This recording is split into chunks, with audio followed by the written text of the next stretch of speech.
Subscribe to Web Institute and get the international educations about computers and technical science.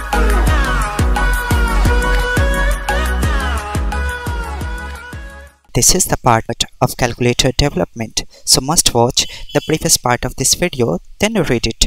Hello and welcome to Web Institution.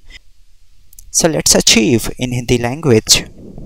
Guys, ये calculator development का last part है जिसमें हम calculators की functionality को define करने वाले हैं। गाइस, कैलकुलेटर की फंक्शनलिटी डिफ़ाइन करने का मतलब है इस सॉफ्टवेयर का बिहेवियर कंट्रोल करना। आप चाहते हो कि जब मैं 1 पे क्लिक करूं तो ये 1 इस बॉक्स में टाइप हो। आप चाहते हो जब मैं 1 + 2 पे क्लिक करूं और इक्वल पे क्लिक कर दूं तो 1 + 2 कैलकुलेट होके इस बॉक्स में दिख जाए। तो ऐसा करने के लिए हमें इस एप्लीकेशंस को कंट्रोल करना होगा। तो किसी भी एप्लीकेशंस को कंट्रोल करने के लिए हमें आवश्यकता होगी प्रोग्रामिंग लैंग्वेज की। तो प्रोग्रामिंग लैंग्वेज का मतलब ही है एक ऐसा लैंग्वेज जो किसी के बिहेवियर को कंट्रोल करे। क्लियर? तो आपको कोई भी प्रोग्रामिंग लैंग्वेज चुनना होगा। तो मैं ऐसे प्रोग्रामिंग लैंग्वेज को चुनूंगा जो बहुत हल्का फुल्का है और HTML और CSS के लिए कंफर्टेबल माना जाता है, जिसे हम जावा स्क्रिप्ट के नाम से जानते हैं। बस आप जावा स्क्रिप्ट के बारे में इतना ही बात समझे कि जावा स्क्रिप्ट एक प्रोग्रामिंग लैंग्वेज है जो हमारे वेबसाइट के बिहेवियर को कंट्रोल करता है। क्लियर? जब मैं जावा स्क्रिप्ट का वीडियो अपलोड करूँगा तब आप अच्छी तरह से जावा स्क्रिप्ट के बारे में सीखेंगे। अभी जितना मैं जावा स्क्रिप्ट इस्तेमाल करूँगा उतना आपको आसानी से समझ में आ जाएगा। क्लियर? सो एडिट कर लेते हैं प्रीवियस डॉक्यूमेंट को। ओके, रन करके चेक कर ले आप। यस, बस क्लाइंट का डिमांड है कि जब मैं 1 पे क्लिक करूँ तो 1 यहाँ टाइप हो। ये मैं डिफ़ाइन करने जा रहा हूँ। तो चला देखिए 1 वाला बटन कौन है, ये है। तो इस 1 वाले बटन में मैं पास करूँगा on click attribute. On click attribute का मतलब है जब मैं इस बटन पे क्लिक करूँगा तो क्या होगा। तो जब मैं इस बटन पे क्लिक करूँगा तो इस डॉक्यूमेंट के अंदर जो फॉर्म है और उस फॉर्म के अंदर जो रिज़ल्ट वाला बॉक्स है उसमें वैल्यू के रूप में टाइप होगा 1। क्या मतलब है, ज़रा इसको अच्छी तरह से समझे। गाइज, सबसे पहले आप कोडिंग करने से पहले फॉर्म में नेम एट्रीब्यूट लगाकर कोई भी नाम डिफ़ाइन कर दोगे। ऐसा कंपलसरी नियम है। जावा स्क्रिप्ट लोकली डायरेक्ट इस फॉर्म को एक्सेस नहीं कर सकता है, लेकिन अगर लोकल जावा स्क्रिप्ट है तो अगर आपने फॉर्म में नेम एट्रीब्यूट लगाया है तो जावा स्क्रिप्ट इसको एक्सेस कर सकता है। क्लियर? तो डॉक्यूमेंट का मतलब है ये पूरा डॉक्यूमेंट। वेब का मतलब है एक ऐसा एलिमेंट जिसमें नेम एट्रीब्यूट का वैल्यू वेब है। तो इसका मतलब है डॉक्यूमेंट के अंदर जो फॉर्म है। क्लियर? और इस फॉर्म के अंदर रिज़ल्ट है। रिज़ल्ट कौन है? ये इनपुट फील्ड जिसके नेम में वैल्यू हमने डिफ़ाइन किया है रिज़ल्ट। यानी कि इस डॉक्यूमेंट के अंदर फॉर्म और फॉर्म के अंदर जो इनपुट फील्ड है जिसमें हमें रिज़ल्ट प्राप्त करना है शो, और इसके अंदर का वैल्यू। आप ध्यान रखें, इनपुट फील्ड के अंदर जो भी डेटा टाइप होता है उन्हें हम वैल्यू कहते हैं। तो जब मैं 1 यहाँ टाइप करूँगा तो ऑटोमेटिक ये 1 यहाँ आना चाहिए कुछ इस तरह से। तो ये 1 इस इनपुट फील्ड के लिए इसका वैल्यू कहा जाएगा। तो मैं यहाँ डिफ़ाइन कर रहा हूँ कि इस डॉक्यूमेंट में जो फॉर्म है और फॉर्म के अंदर जो रिज़ल्ट वाला बॉक्स है उसके वैल्यू के रूप में मैं टाइप करवाना चाहता हूँ 1। क्लियर? क्योंकि जब मैं 1 पे क्लिक करूँगा तो 1 ही आना चाहिए ना। अगर मैंने डिफ़ाइन कर दिया यहाँ 2 तो इसका मतलब क्या हुआ, जब मैं 1 पे क्लिक करूँगा तो यहाँ 2 आएगा। क्लियर? लेकिन जब मैं 1 पे क्लिक करूँ तो यहाँ आना चाहिए 1। ओके, सो सिंपली आप इसको रिफ्रेश करके रन करें। यस, 1 आ चुका है। उसी तरह से एक में मैं फिर से समझाता हूँ। मैंने लगाया ऑन क्लिक एट्रीब्यूट। इसका मतलब है जब मैं 2 वाले बटन पे क्लिक करूँगा तो क्या होगा। तो जब मैं 2 वाले बटन पे क्लिक करूँगा तो इस डॉक्यूमेंट के अंदर जो फॉर्म मौजूद है उसके अंदर जो रिज़ल्ट वाला बॉक्स है उस बॉक्स के वैल्यू के रूप में मैं 2 चाहता हूँ। क्लियर? अब मैं सेव करके रन कर देता हूँ। 1 2 कुछ प्रॉब्लम है? 1 तो आ रहा है, 2 भी आ रहा है, लेकिन क्या प्रॉब्लम है? यहाँ 12 नज़र आना चाहिए। इसका मतलब क्या है? जो प्रीवियस डेटा है वो स्टोर नहीं हो रहा है। प्रीवियसली हमने टाइप किया 1, फिर मैं टाइप कर रहा हूँ 2, तो इसका मतलब 1 स्टोर नहीं हुआ। तो ऐसा करने के लिए मुझे एडिशनल ऑपरेटर का यूज़ करना होगा। सिंपली जो मैं कह रहा हूँ सिर्फ आप सुनते जाए, क्योंकि मैं आपको जावास्क्रिप्ट पढ़ाया नहीं हूँ, ये मेरी गलती है जो मैंने अभी ही आपको कैलकुलेटर बनाना सिखा दिया। क्लियर? सिंपली अगर आपने लगाया एडिशनल ऑपरेटर को इक्वल टू से पहले, तो इसका मतलब है ये जो 1 है वो स्टोर होगा उस डब्बे में। क्लियर? 2 के पहले भी लगाना होगा, क्योंकि हर एक डेटा को जब तक आप स्टोर नहीं करोगे तब तक वो कैलकुलेट नहीं होगा। सिंपली मैं इसको रिफ्रेश करके 1 पे क्लिक कर रहा हूँ, 2 पे, तो 1 के बाद जब मैंने 2 पे क्लिक किया तो इसका मतलब 1 स्टोर हो चुका था। अब जो भी डेटा टाइप होगा वो स्टोरेज रूप में टाइप होगा। क्लियर? तो सिंपली मैं इसको कॉपी पेस्ट कर देता हूँ। गाइज, इस वीडियो को बार बार आप देखें ताकि आप अच्छी तरह से समझ पाएँ इसको, और आप अपने अंदर प्रोग्रामिंग से रिलेटेड इंटरेस्ट जगा पाए। जब आप इसको अच्छी तरह से समझेंगे तो प्रोग्रामिंग के रिगार्डिंग आपका इंटरेस्ट बहुत ज़्यादा बढ़ेगा।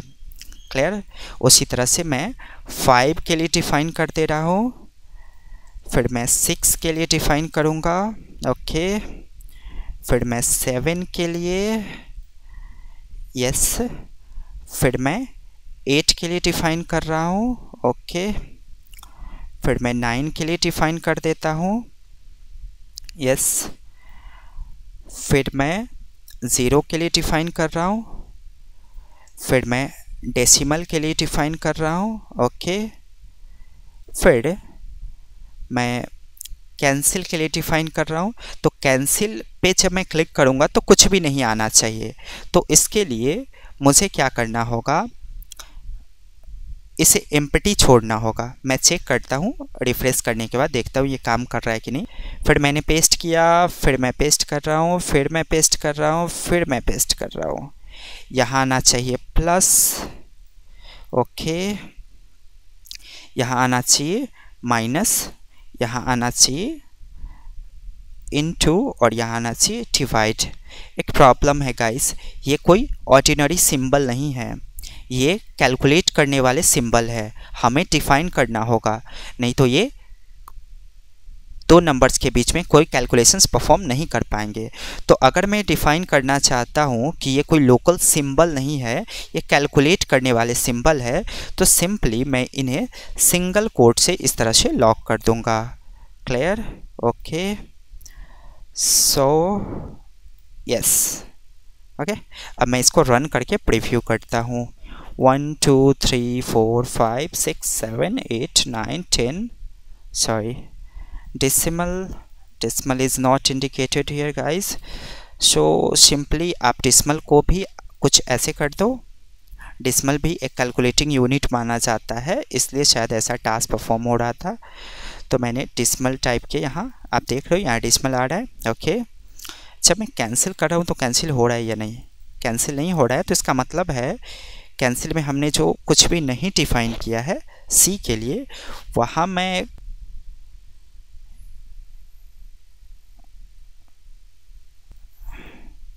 वन कैंसिल, यस, कैंसिल होना शुरू हो गया। ऐसा क्यों हुआ जरा आप समझे। हमें स्टोर नहीं करना था। कैंसिल का मतलब है जो डेटा स्टोर हो चुका है उन्हें कैंसिल करना। तो आपको क्या करना होगा? एडिशनल ऑपरेटर को रिमूव करना होगा और सिंगल कोट से नल कंटेंट को डिफाइन करना होगा। नल कंटेंट का मतलब होता है कुछ भी नहीं। क्लियर? लेकिन ये कुछ भी नहीं है, ये आप कैसे डिफाइन करोगे? तो वो आप सिंगल कोट से लॉक करके इनके बीच में कुछ भी नहीं लिखोगे। तो इसका मतलब क्या है? कैंसिल पे क्लिक करने के बाद यहाँ कुछ भी नहीं बचेगा। क्लियर?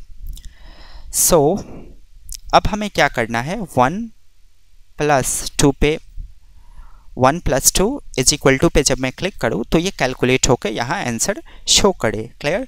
तो कैसे करूँगा? सिंपली मैं रिजल्ट चाहता हूँ इक्वल बटन पे क्लिक करने के बाद। तो इक्वल बटन की कोडिंग यहाँ है। अब मैं कोडिंग शुरू कर रहा हूँ। ध्यान से देखें गाइस, यहाँ CSS की कोडिंग ख़त्म हो रही है, इसके बाद ही मैं कोडिंग करूँगा इसमें। तो जब मैं इस पर क्लिक करूँगा तो क्या होगा? तो जब मैं इस पर क्लिक करूँगा तो इस डॉक्यूमेंट के अंदर जो फॉर्म है और उसके अंदर जो रिजल्ट वाला बॉक्स है उसके वैल्यू के रूप में मैं क्या चाहता हूँ। ध्यान दे गाइस, यहाँ पे इसका मीनिंग कुछ चेंज हो रहा है। सबसे पहले ये जो हमने दिया है ना, ये हमने प्लेस डिफाइन किया कि मुझे रिजल्ट कहाँ चाहिए। तो इतना लिखने का मतलब है कि मैं इसके अंदर का प्लेस डिफाइन कर रहा हूँ। मैं डिफाइन कर रहा हूँ कि मुझे इसके अंदर ही रिजल्ट चाहिए, इसलिए मुझे इसको लिखना पड़ा। क्योंकि आप जानते हो कि इस डॉक्यूमेंट के अंदर जो वेब है उसके अंदर जो रिजल्ट वाला बॉक्स है उसमें जो टाइप होगा वो वैल्यू कहलाएगा। तो मैं वहाँ चाहता हूँ कि उस डब्बे में मेरा रिज़ल्ट लिखा हुआ नज़र आए। तो लिखा हुआ कंटेंट तो वैल्यू ही माना जाएगा ना।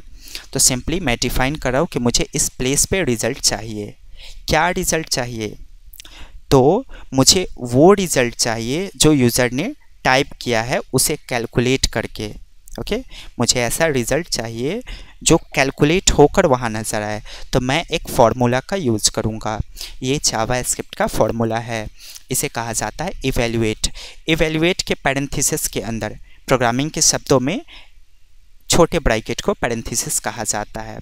तो इनके बीच में अगर आप 2 × 2 लिखोगे ना तो ऑटोमेटिक 2 × 2 कैलकुलेट होके उस डब्बे में नज़र आएंगे। लेकिन मुझे 2 × 2 कैलकुलेट नहीं करना है, मुझे वो कैलकुलेट करना है जिसे यूज़र ने टाइप किया है। तो जो यूज़र ने टाइप किया है वो डिफाइन मैं कर सकता हूँ कुछ इस तरह। ओके, यूज़र ने जो भी टाइप किया है वो ऑलरेडी इस इनपुट फील्ड का वैल्यू ही माना जाएगा। तो मैं उसी को कैलकुलेट कर रहा हूँ किस मेथड से? इवैल्यूएट मेथड से। तो इवैल्यूएट एक प्री डिफाइंड फंक्शन है जिनके बीच में आप जो भी डेटा राइट करोगे वो कैलकुलेट होगा। तो क्या कैलकुलेट होगा? यूज़र ने जो टाइप किया है वो कैलकुलेट हो जाएगा और इस डब्बा में हमें नज़र आएगा।